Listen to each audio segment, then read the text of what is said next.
I am planning to restore the glory to this much maligned vegetable, cauliflower. Every single Greek, at least of my generation, has memories of kind of being force-fed boiled cauliflower, drizzled with a little olive oil and lemon juice, maybe a little salt. This cauliflower is cool. It's as vibrant, as unexpected, and as alive as this amazing city.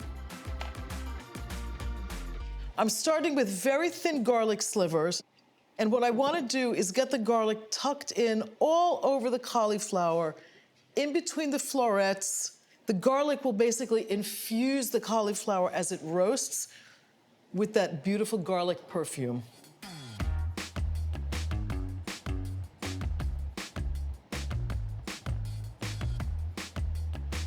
Now that my cauliflower is studded with garlic, I'm ready to make the sauce that's going right on top of this.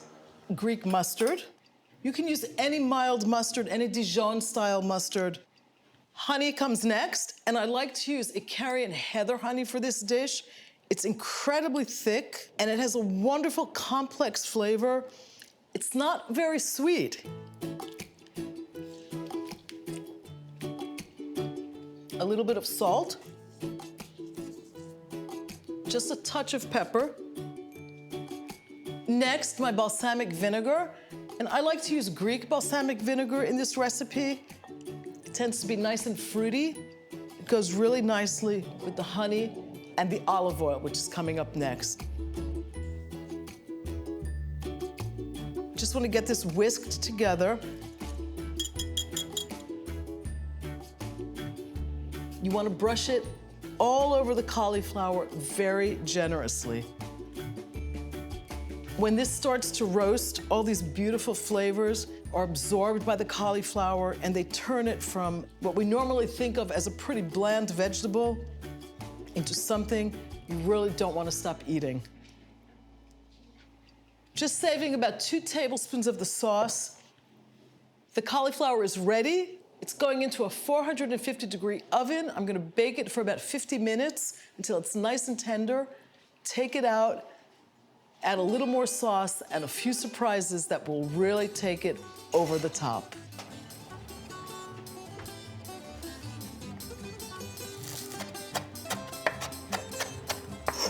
Just getting a little parsley chopped.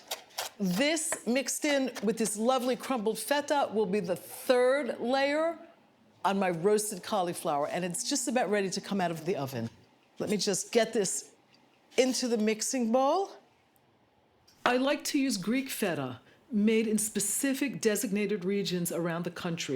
The sheep and goat's milk from which the feta is produced makes for a creamy texture and a complex flavor. And I'm gonna pat this into that roasted cauliflower as a final touch. Let me just wash my hands, and I'll get my cauliflower right out of the oven. There is nothing like the smell of roasted garlic. Let me just test this for doneness. You don't want the cauliflower to be too soft. You want it to be a little al dente, so that when you cut through it, either as wedges or in steaks, it retains its shape. I'm gonna get the last bit of this thick honey mustard balsamic vinegar marinade over the cauliflower. It actually helps the feta and parsley adhere to the surface, and it just enhances the flavor and gives it a really nice crust. Basically, you want to make a cheese crust for the cauliflower.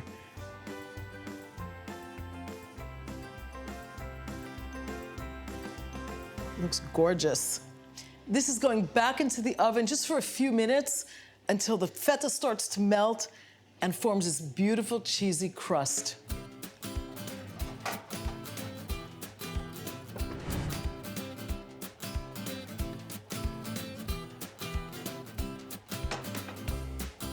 This really is a crowning glory, isn't it? It looks really great. I'm just gonna cut a nice, healthy size wedge here.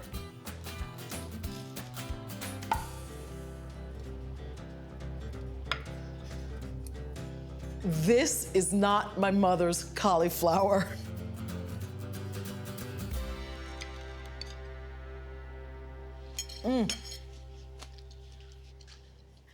This is one of my best recipes. The beautiful tang from the feta cheese, that herbaceousness from the parsley, that very subtle sweetness from the heather honey, that gorgeous aroma from roasted garlic, and all of that over an everyday vegetable. This cauliflower is cool, or as my son might say, it has swag. It's as vibrant as this amazing city.